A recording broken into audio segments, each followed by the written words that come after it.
Sega. Sega. Alright, everybody, welcome to Donald Duck in Maui Mallard. Developed by Disney Interactive for the Sega Mega Drive and ported to Super Nintendo and PC by Eurocom. So we're playing the original version as developed by Disney Interactive, obviously. Oh, I recognise Eurocom, the makers of Crash Bash, for example. The unfortunately no longer around Eurocom.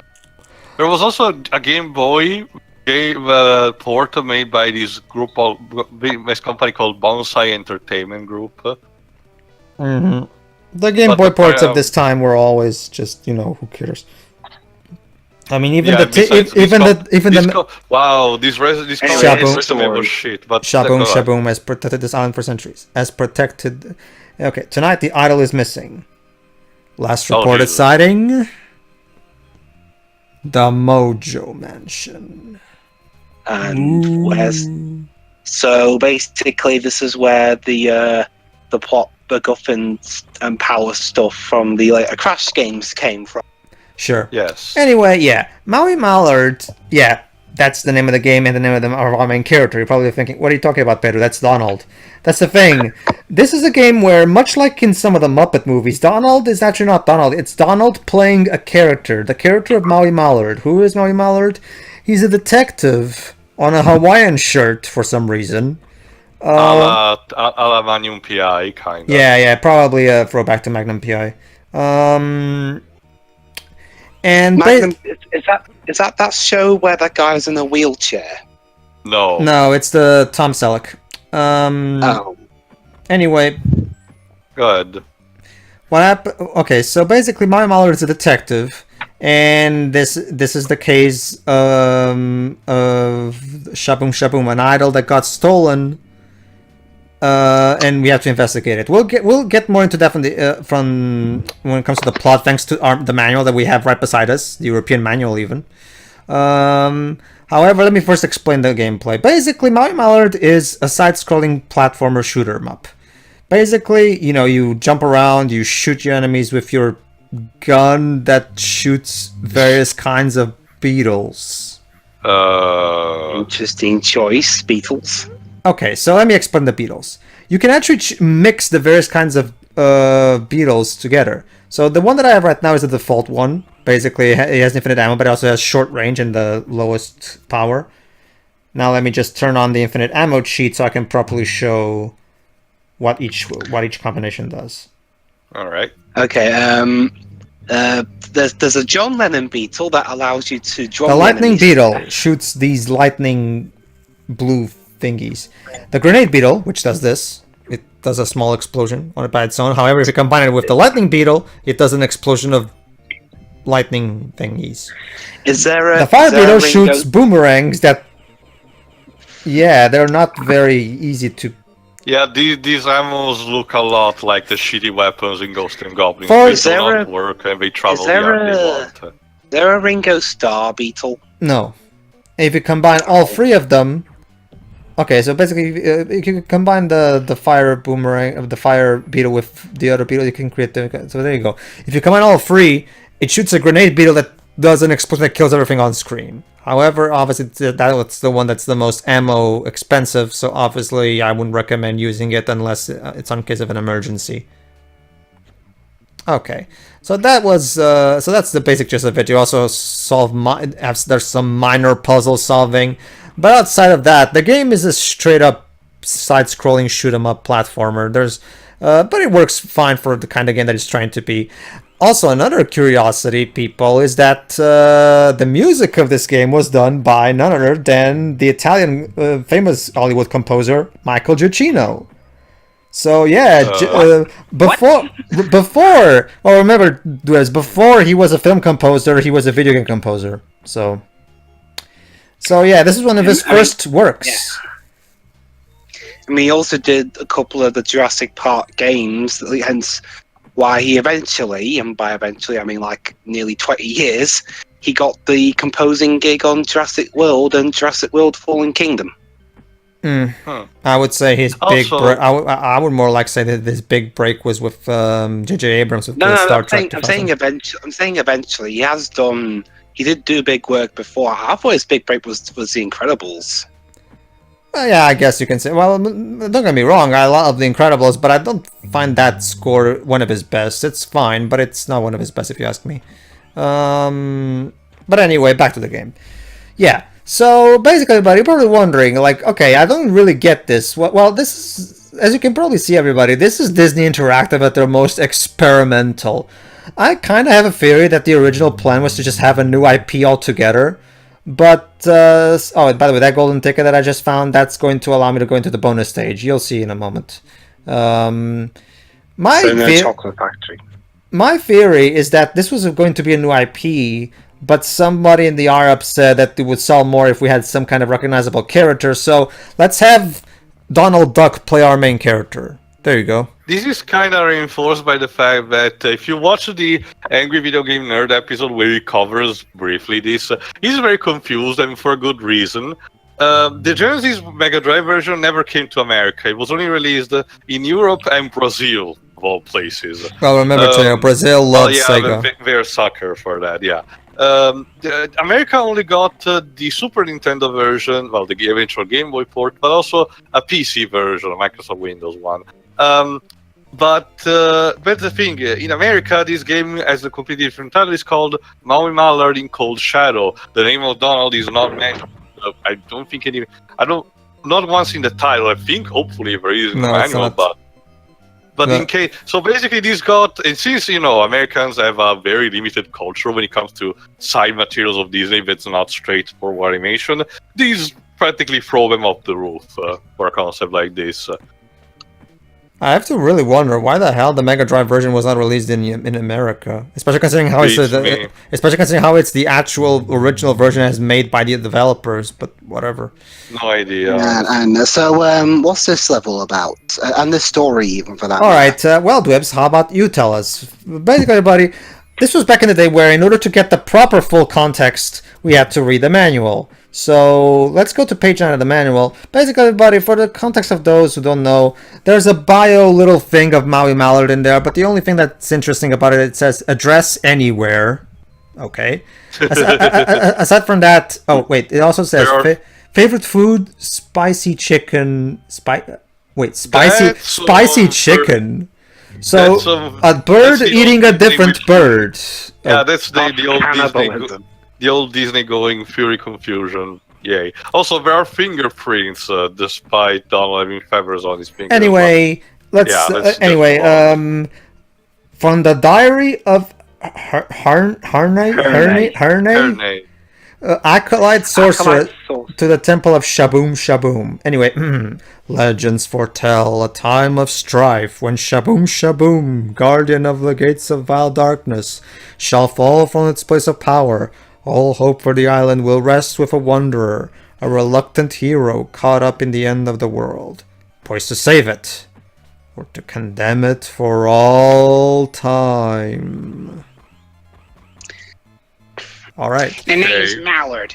Maui Mallard. Yeah, the intro has been narrated by the actual main character, everybody, so go take it away, Liz. Okay. I arrived here like a washed-up shell of a duck I used to be, and I liked it just fine. I played the game, I'd cashed in my chips, and brought a one-way ticket to oblivion. It was time to crawl into a coconut shell and hide beneath a paper umbrella. Yes, oblivion was my kind of place. But she walked in the door and changed my life. Brother, she had gams up to her neck. But enough about her. Let's talk about you. What do you think of her? No, wait. Let's talk about this journal you're holding in your hot little hand. On its pages, you will find my notes on file 35, the case of the missing mojo. Believe me, everything I've written here is as true as the sky is blue. The grass is green and her hair carried the soft scent of fresh wildflowers. So as I prepare to board a ship that will take me away from the nightmare that has been my life, I take one last look through this chicken scratch, make that mallard scratch, and recall the frosty and ferocious foes I had to battle, from the vicious mud drakes and their giant frog god, to the witch doctor and his powerful mojo spells. I can't help but thinking that for a guy like me with a death wish, this place is a dream come true. Maybe I'll stick around for a while after all. Also, this is a Disney games for children where the character is literally telling you that has suicidal tendencies. Not just that, he's also talking about how there's this hot chick that I'm into. Like, anyway, What yeah. was the target of his audience again? I don't know. Remember to. My guess is they wanted to make there you go, giant organ. By the way, this is a pretty cool gimmick. All right, now boss battle: a giant mechanical spider. Wow. What about this? What about the level description? Because there's all descriptions in the game. Yeah, go as ahead well. to page 14. Go ahead, Dibs. Cracking the gate of the Mojo Mansion. Go ahead. Okay, cracking the gate of the Mojo Mansion. So I walk into the creepiest place on the island, the Mojo Mansion, and find nothing but spiders, an old butler, and enough gold to keep me in down for a decade. As it turns out, there was more to this dump than meets the eye. I was jumped by a gang of spiders, and a couple of floating dickheads spit some nuclear phlegm my way. I had to swing from chains and walk on ceiling fans to get out of the joint. Do the same, and the big kahuna in the sky might let you see tomorrow. All right then. So, By the way, we're on the next stage. By the way, I love Michael Giacchino's music for this game. By the way, like the music is really good. Anyway, this is the bonus level. The bonus level is you're going on a unicycle, and you have all these items like an extra life and all that shit. And if you get hit, you lose one of the items. So basically, try to get to the end of this stage with losing as few items as you can. All right then. Because if you lose all the items, you don't any items that you do lose from getting hit, you won't be able to take with you for the next level. So now we're on a roller coaster track. yes. These games certainly don't lack for imagination. I'll give it that. I lost my extra life. Pedro, you idiot. I'd like to see you try. Come in and try if you're so great. I have a Mega Drive, just not this game. There you go. At least we got these free items. Anyway, level 2. Oh, Kawabanga. Get it? Because this game was made in the 90s. Ha ha ha ha. Anyway, level 2. Or are they Giant metal thousand? spiders. Sinus spirits? Sinus spirits? What the fuck is that? This thing could be deeper than anyone guessed. Might be time for a change of costume. Ninja training grounds. Alright, let me explain something. Hold on, Dibs. You'll get to read the level in a moment. This level goes on for a while, so you'll have time. Anyway, yeah, basically I'll be getting these yin-yang coins, Tokens. in tokens. And guess what I can do with them too? I can turn into a ninja. Of course you can. Don't worry, the manual does explain this. Remember this. Oh, and by the way, this witch doctor comes in and he steals my ability to turn into a ninja at all times. So, which means I need yin yang power to keep my ninja form up. What a dick. Yeah. Anyway, fortunately, there's a shit ton of yin yang tokens, and there's also other ninjas trying to kill me for some reason. Anyway, let me explain this. It says right here in the manual, and I quote: "The hero has a secret. His studies of the exotic art of combat have given him the ability to turn into a ninja. This ninja is said to have once possessed 1,000 souls, until one was stolen," which is what we saw right there happening with the witch doctor. "It is said that the ninja is in a constant search of this missing soul, but until he finds it, he must gather the ancient yin-yang medallions scattered about the island in order to transform." Obviously, right? Just get another soul then. Your soul is mine. Anyway, few have seen the hero turn into this ninja counterpart. Those who have describe a tornado of energy triggered by the invoking of the collected yin-yang power. Glyphs interpreted by the Sayers translate strangely as "press and hold the A button after collecting yin-yangs." Ha ha ha ha ha. How funny. But yeah, what the game said. Basically hold A button to transform into a ninja. Then you can also hold A again to go back to your normal form so you can save your yin-yang energy. The ninja is said to have the power to swing from mystical sparkling blocks left throughout the island by our ancestors. Should the ninja staff strike one of these blocks, it will lock into place and the ninja dislodges in order to proceed. Yeah, basically what it's saying right there is that I can, if you see a yellow, that one of those yellow thingies, that means I can launch into it with my stick for some reason. And I can use it to jump to other places. There you go, see? So, can I read the description? Go ahead. So the level description is Ninja Training at the Ninja Training Grounds. Go ahead. At the Ninja Training Grounds, all good detectives should be handy with a stick. My ninja finesse makes me just a little handier than most.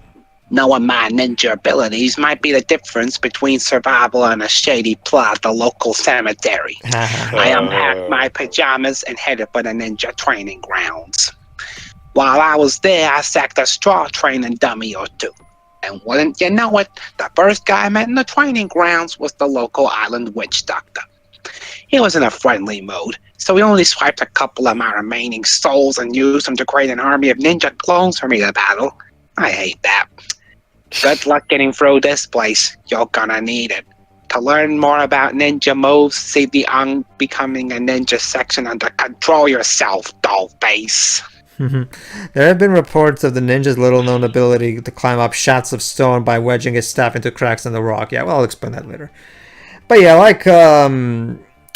like he said, basically, be sure to check the manual because there's a specific ability that you're going to need at the end of this level that the game doesn't really teach to you in any way. You have to read the manual to get it.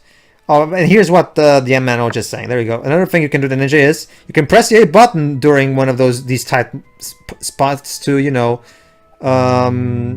lodge your stick into the wall so you can then jump through it. So this is going to be essential. This is going to be essential in one of the final levels. Go ahead, Luis. Sorry, I might have spaced out a little bit. What does the yin yang right for? It gives you energy to transform into a ninja. Obviously, it whips. I mean, come on, don't you? That's what yin. That's what. Oh, I know the yin yang thing. So yeah, this as you guys can see, this is quite a weird game. Donald Duck as a detective was one thing. A detective who can turn into a ninja with multiple souls. Again, this game is certainly not lacking in imagination. Teo, what do you think of the game on first impressions? Can you repeat that? First impressions on the game. I was BRB, Pedro.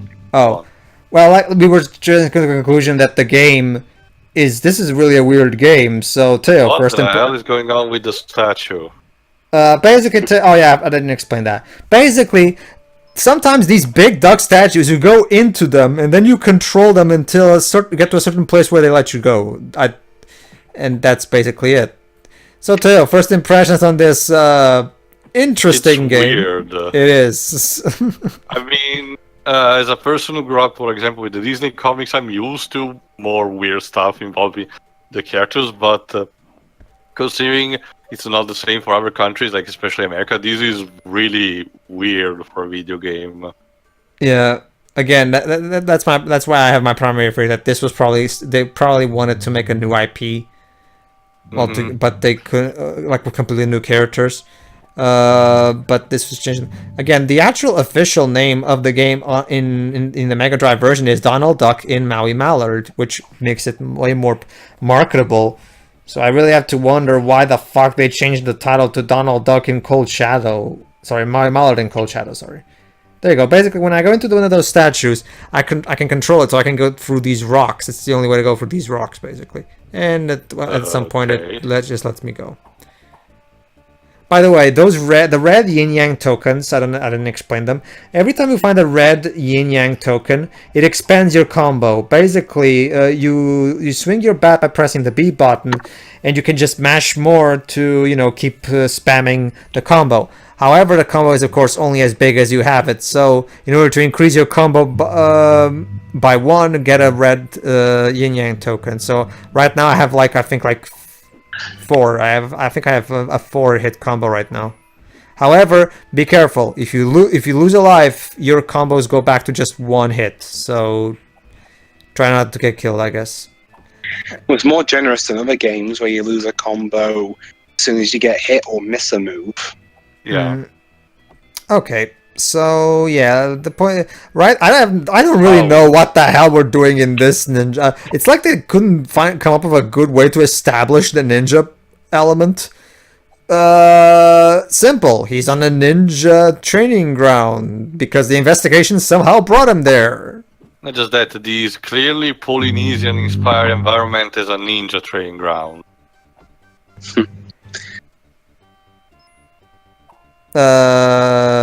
Michael's music is good, at least.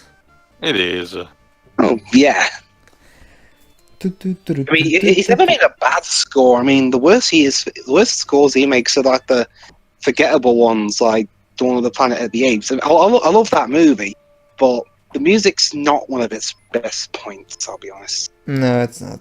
War for the Planet of the Apes score was better. Mm-hmm. All right, so basically, let's keep. Wow, god damn it. And yes, well, at least we get to hear Tony Anselmo in his 16-bit glory. So there's that. All right, let's continue. Platforming. What does POW on those checkpoints? What is what? Sorry. POW. There was written POW on those signposts that sign the Oh, checkpoint. that's just a thing that transports you to the next section of the level. I don't know what it is. It's just. As far, I don't think even the manual explains what those signs are. Anyway, as well. There you go. That blue little thing there, that's the checkpoint, by the way. Alright. It's called a magical shrunken head. Charming. Of course. Okay. Let's continue. The gimmick of these platforms is that they operate on weight, in the sense that they're constantly going up and down according to how hard you hit them. Oh, now here it says teleport. You're probably wondering, what is teleport? It's holding A and pressing forward 2 times to run. That's teleport. Oh. It's as complicated as intuitive as the grappling hook in Batman. Here's the woman we were talking about, Maui. The legends foretell only a great warrior will save us. Yeah, we write that in the manual. Not you. Don't get involved. You'll just ruin everything, like always. Like always. Like always. This is your only warning. And our boss battle. You know, fuck these people, they're so fucking rude. Well, technically she's kind of right, because it says only a great warrior will come, and my guess is they're taking advantage of the fact that it's Donald Duck to give that whole, oh, Donald Duck always screws up everything because of his bad luck thing from the comics. Because basically, the gimmick of Donald in the comics is that he's the unluckiest person in the world. In contrast to one of his cousins, Gladstone, who is instead incredibly lucky, and in competitions, he always wins. Well, one thing I'm pretty sure you'll appreciate there is that the new DuckTales show incorporates his bad luck, and the and Gladstone also shows up. So. Oh, goody! Well, there you go, comic book characters. There you go. Yeah, that's the thing. He's not exactly likable because of his trait. True. Anyway, yeah, the boss battle is this statue that keeps throwing out the souls that the witch doctor stole from me, who got turned into ninjas. Yeah, well, how do you exactly damage it again? We don't damage the statue, we just keep killing zombies until it runs out of zombies. Oh, legit. It's an endurance round, basically. Kind of like the Michael Jackson Moonwalker boss battles.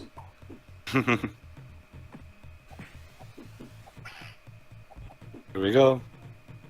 And yeah, you replenish your health with every time Hawaiian juice. Every time the song plays, I keep thinking it's going to go into the Indiana Jones theme.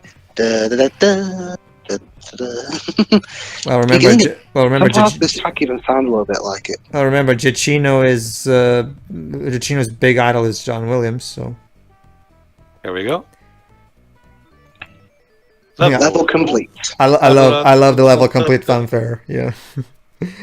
All right, so yeah, that's the beginning of Maui Mallard. What weird corners will Disney Interactive bring us to next time? Tune in See ya. to find out. See ya. See ya. See ya.